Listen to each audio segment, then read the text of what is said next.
classy. You could turn a trick. They said that the prostitutes back in those days sometimes would take 50 men in a night. And there were 100 men in this town to every one woman, so they were busy. Anyway, as you can imagine, it was not a very nice life. And so a woman named Jenny LaRue changed history for all time when she got in a fight with her boyfriend, who was from Denver, and she got so angry with him. It started out with just, you know, insults being passed one and forth to each other. Nobody really knows what was said, but we do know that we don't know who hit who first, but one of them was pushed over into the stove, and they had something flammable, and that was it. They had these little shanties that were just made out of insulated with newspaper, basically just cardboard shacks that they had. The only way they had to keep warm was with these coal stoves. And once a fire would start, if it was dry, many of you may have noticed how thirsty you are up here. It's because it's very, very dry. It didn't take very long at all for that fire to spread. It literally burnt the town to the ground. And if it had not been for the generosity of Winfield Scott Stratton, who had been a poor man who struck it rich up here in actually in Victor, Mr. Stratton actually sent trainloads of you know, food, blankets, water to help the people of Cripple Creek. There wasn't one, the only standing structures in town, if you can imagine, at the very end, right past the, what is that, the big, Triple Eagle, Double Eagle Hotel. Right past the Double Eagle Hotel on the right-hand side of the road, you will see the District Museum and the building next to it. Those were the only structures left standing in town, to the best of my knowledge, okay? There might have been a couple, but I'm telling you, when you look around Cripple Creek and you see all these barren hills, you have to imagine that there were 40,000 people here. So all of these barren hills actually had little shanties and shacks. It just leveled the whole town. That's why you don't see too many trees around here. So it was really a horrible devastation, but they say that the people of Cripple Creek prevailed. They said, well, let's get together, and by that afternoon they had already opened their first saloon. And it was a tent right here on Bennett Street. But the story that I want to tell you is actually in my book, Forgotten Tales of Colorado. Thank you for all of those that purchased the book. I appreciate your business. But that story was one of my favorite stories. Bob's going to tell you another story later on about Cripple Creek. But on this very corner, if you can imagine, I think it was, sorry again, it's even though I wrote the book, I can't remember the date. I think it was 1888 or something like that. But it was definitely on this corner, which is 3rd and Bennett Avenue. I'm not sure, there's the church right there, that Catholic church that you see. But the people had just been let out of church. They were walking down the hill, and one person looked up and they saw right above them a floating rover. It was called a floating rover in the newspaper. Why? What's a rover? A dog? No. It's like an airship, I guess. See, the thing is, this would have been before they had airplanes. Now, many people are familiar with the term unidentified flying object, or UFO for short. Well, they didn't have that word until about, what, the 1950s, that phrase was coined. So there was no other word for it other than maybe airship or floating rover. But over 500 people witnessed this UFO right here on this corner of, and it was during the middle of the day. They had just fled out for church, so it was around noonish, I'm assuming, on a Sunday morning. One person saw it, and then within the newspaper article said that within 10 or 15 minutes, this whole, you can imagine, 500 people.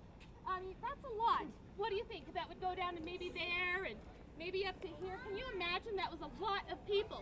And it hovered in the sky for about 45 minutes before it floated over Mineral Hill, which is right over here behind it. The next day, where was it seen?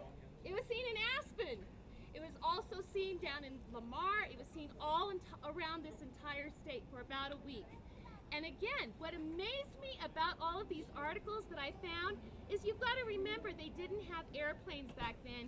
And the other thing is, it was reassured the people in Aspen stubbornly argued in the Aspen Daily Times newspaper that there was no way, no possible way way that it could be. But one of the reporters tried to say, well, possibly it was a weather balloon. But the Aspen Daily Times stubbornly argued that that was impossible because air balloons, what they sometimes would call airships, but they said they flashed intermittent lights. Have you guys seen hot air balloons where they flash the lights and it makes them go up? But this wasn't the case. It was a steady stream of light, and that it hovered in the sky in midair and turned in intervals and then spun up, went down, went from side to side. It was literally impossible for a hot air balloon to do that. So it was a really, really exciting article. And Linda Goodman, getting back to her, she believed that this was a hot spot for UFOs. And I'm sure that, Brett and Lil would concur with that too. So look at the sky. It's maybe because the sky here in Cripple Creek is so big that they see so many UFOs. So anyway, that concludes my part of the tour tonight. Thank you all very much. And thank you. And I'm going to leave you with my associate Bob. Now, many of you may have taken his class today, but I like to brag a little bit about him. I met Bob way back in college when I was just 18. We met, and we've been good friends ever since. But anyway, Bob, you may recognize him, was in the movie Day of the Dead.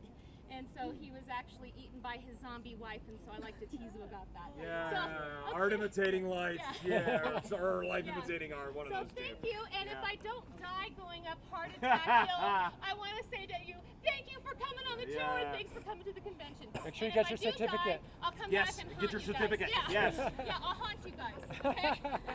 Thank you all. We'll see you. Well, we just got a couple more stops here, and we're going to be heading down 3rd Street. So we're going to head across the street here, and we're going to talk about the brass ass. And I just like saying brass ass, so I'm going to say it again.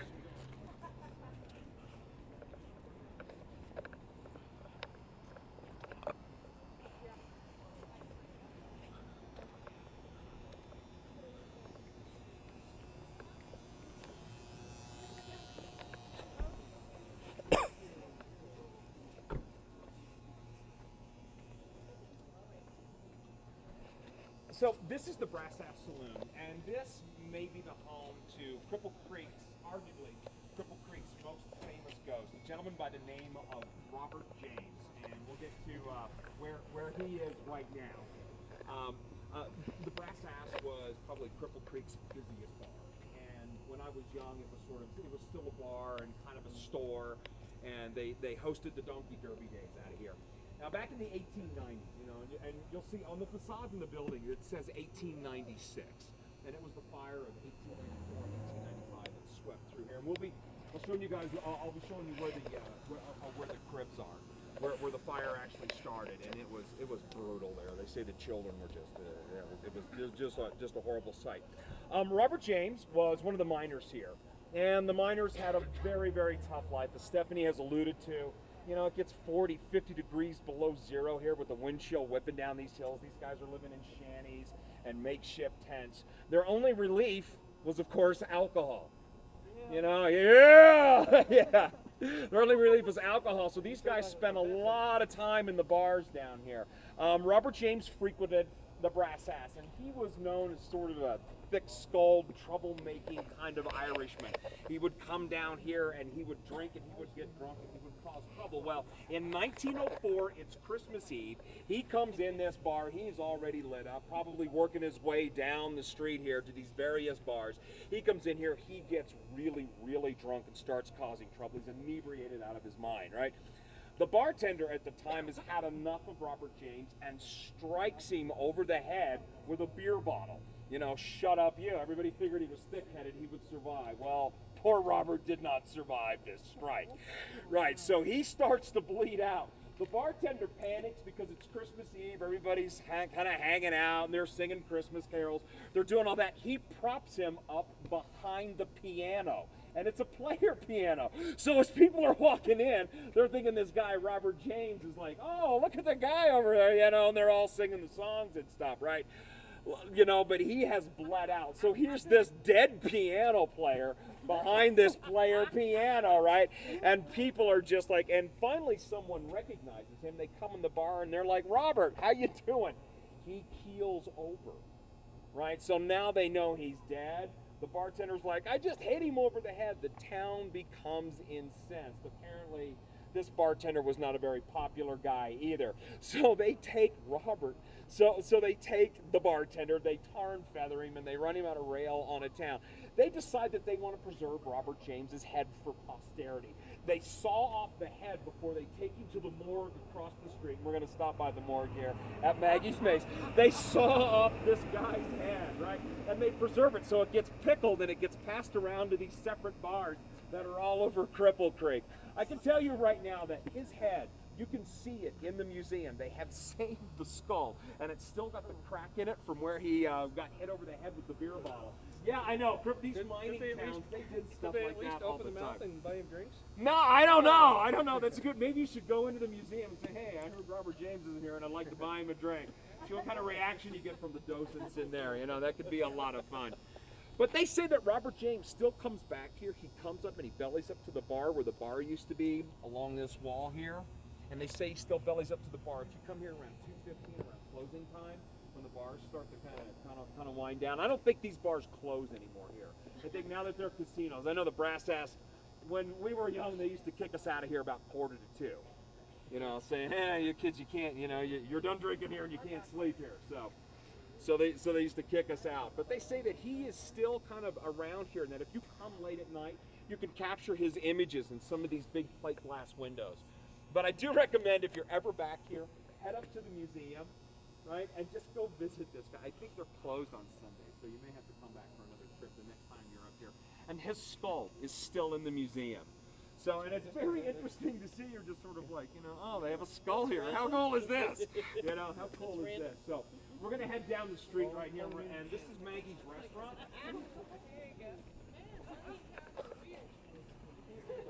Are you taking us anywhere down where Pearlie had her house? Yes, we are, yeah. Cool. And the thing about Pearl's house, it's like one of the 3 brothel museums that are left in the United States. Cripple Creek has one of them, yeah.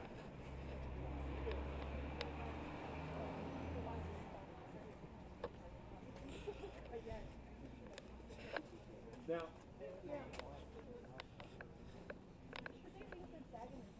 this is Maggie's restaurant now, and it's connected to this casino here. I mean, the casinos came here, I guess, in the early 90s. I wasn't living here at the time. I was still in Chicago and Cincinnati and Louisville and doing that thing. But I guess they came in here in the early 90s and bought up a lot of these old buildings. So a lot of these places are now, you know, they converted into casinos, and they bought like blocks. The casinos bought blocks. And there's one company here, and I can't remember the name of the company, but they own like 4 blocks here, and it's one gambling company that has like 3 or 4 of these casinos here. Where Maggie's restaurant is right here, that you can see, this is Maggie's restaurant. This was the morgue for Teller County. So yeah, if you go in there, and I've had lunch in there a couple times, the food's not bad, and they don't really let you downstairs into where they keep the beer and the cellars, you know, and the wines and all of that stuff. The wine cellar's downstairs now. But it used to be the morgue. And, you know, morgues are always creepy places. In Manitou, along Ruxton Avenue, we have what's called Undertaker's Row. And there's not a business that survives in Undertaker's Row. The shops move in and out of there all the time. And I'm not sure about, you know, ghosts or anything like that, but I do believe that there's negative energy and that there's positive energy. You know, and I'm not sure that just because someone's dead that it necessarily has to be associated with negative energy, but it does kind of seem that like morgues where bodies are interned for long periods of time kind of house negative energy. It's you know, I mean, like I said, it doesn't feel like there's anything upstairs necessarily, like when you walk into the restaurant, but I bet if you were to walk down into that morgue and go down into that cold area, I bet that you could feel something. And I'm not particularly sensitive. I'm not sitting up here saying I'm sensitive or anything like that, because I'm really not. You know, I'm not very, you know, and you can ask anybody, I'm not sensitive on any issue. You know, I'm an Irish Catholic guy, you know, whatever, right? Yeah. They're like, oh, are you sensitive? I'm like, I got your sensitivity right here. You know, but I bet if you were to go downstairs in there, and like that place in Ruxton Avenue, very cold. The street is cold sometimes, even in the summer. People are like, oh, it's by the creek. Well, that's why they built the morgues there, because the creek would run through there. And there, you know, ice was hard to get back in those days. so they would just keep the bodies in the creek. Like I said, go to Manatee sometime. Go places. I mean, they're just businesses are in and out of there all the time. And Stephanie knows a guy that runs the yoga studio there. Said it's very, very haunted, very creepy here. Stephanie has tried to interview people here, and they just don't want to talk about it. They just don't want to talk about it. It's like Bronco Billy's. There's a ghost in Bronco Billy's called Lily, and she's the ghost of a child. And they tell the employees at Bronco Billy's not to talk about Lily, and she's a poltergeist. She moves stuff around because we know somebody that works there. So they say usually around between 1:30 and 3:30 in the morning, she gets very active and starts moving like money around and pennies and things like that. So she's kind of playful, but she's still a poltergeist. Which means I guess poltergeist is German for noisy ghost. And I guess that they have the ability to move things, kind of thing. But so I don't know. Like I said, we've interviewed people that are there, and they're just like, no, it's fine. You know how some places like they're like, oh yeah, it's haunted, and the ghost is friendly, and this and that and the other thing. It just depends on who owns the place, whether they want to talk about those kinds of things or not. And some people, I think that there are places that aren't even haunted; they're just old hotels, and people, oh yeah, there's something haunted here. Whatever it takes to make a buck, I guess, or whatever, whatever perception you have, So, like I said, this was, these casinos have bought up these whole blocks. So this was probably, morgue and waiting rooms and things like that attached to it. I would imagine. And you know what? You could keep bodies here for years, I would imagine, underground. Because, I mean, can you feel the coldness already coming in? And it's October, and I know you live in, you live up in Aspen. It's the same kind of thing when that sun goes down. It could be July. It gets real cold here.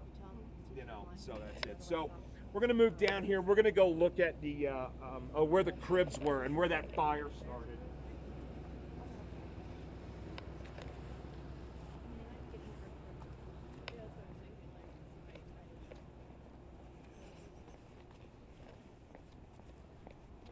Car coming.